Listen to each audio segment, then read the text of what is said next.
presented by Sri Ram Recording Studio, Jadupati Bazaar.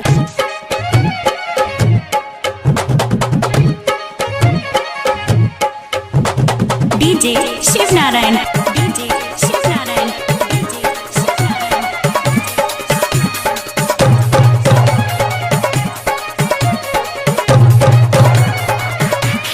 सावन में चली चाली सनन देव घर में, सावन में चली चाली सनन देव घर में। भले छिला जाई पौआ सनम कंकार में, सनम कंकार में। कि लागल बाई आस कब से हमरो मन में। सावन में चली चली सनम देव घर में, सनम देव घर में। शिव नारायण। शिव नारायण। शिव नारायण।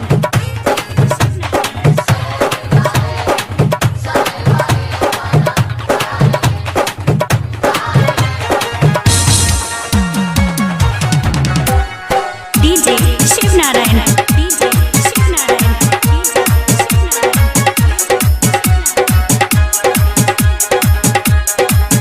हवे देवो के देवो महादेव जाने ला सारा जहान हो, जहान हो।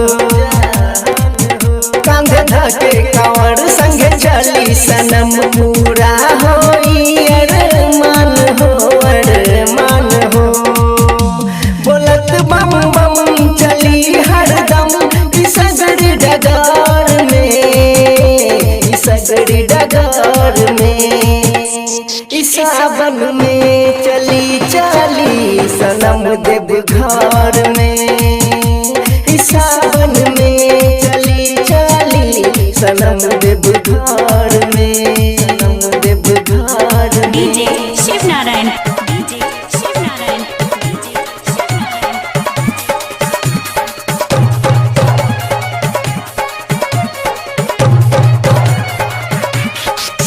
सुनी सुनिए नाथ कही जवन बात कबो छूटे न संटी के साथ हो, साथ हो, साथ हो।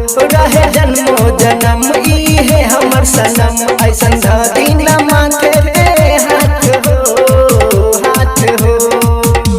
लिखेला भजन राम कुमार आयल नगर में, राउर नगर में।